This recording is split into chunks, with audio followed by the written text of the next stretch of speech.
Bonjour à tous. On commence cette revue de presse en France avec la victoire de l'Olympique lyonnais sur le FC Metz hier soir.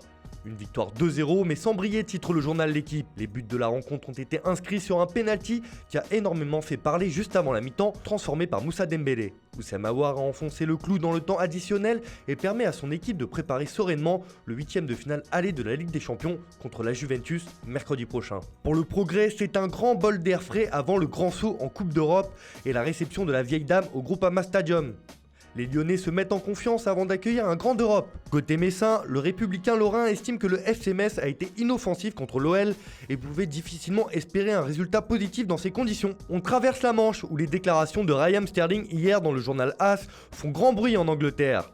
Pour le Daily Star, l'international anglais les rend fous et a clairement ouvert la porte à un départ pour la capitale espagnole l'été prochain. Alors que Manchester City et le Real Madrid vont se rencontrer la semaine prochaine en Ligue des Champions, Sterling fait l'éloge du rival pour mieux les amadouer. Même chose en une du Mirror où il est également question des déclarations de l'attaquant. Une sortie qui ne fait qu'alimenter les débats sur l'avenir des joueurs de Manchester City alors que le club ne peut pas participer aux Coupes d'Europe pendant 2 ans. On file en Espagne où Zinedine Zidane et Sergio Ramos font la une journal AS. L'entraîneur français a déclaré sa flamme à son défenseur alors qu'il y a des discussions entre le club et le joueur pour une prolongation de contrat.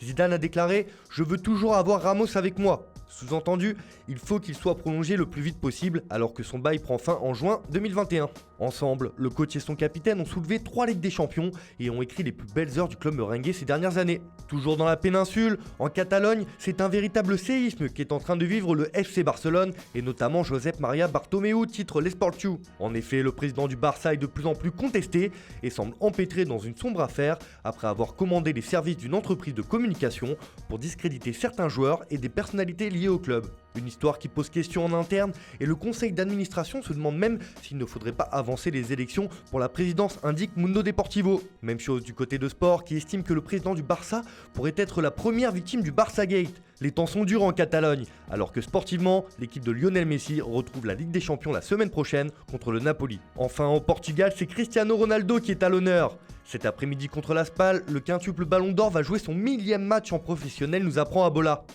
L'occasion de revenir sur une riche carrière qu'il a vu débuter au Sporting Portugal en 2002.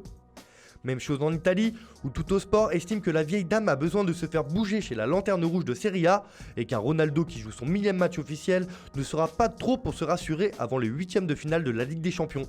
À la une de la Gazzetta dello Sport, c'est un Cristiano historique avec ce titre CR1000. Dans le journal au papier rose, on met en avant la performance incroyable de jouer autant de matchs alors qu'il n'a que 35 ans, mais toujours la fougue d'un jeune qui débute. Voilà, c'est tout pour aujourd'hui. Merci de votre fidélité. On se retrouve demain pour une nouvelle revue de presse.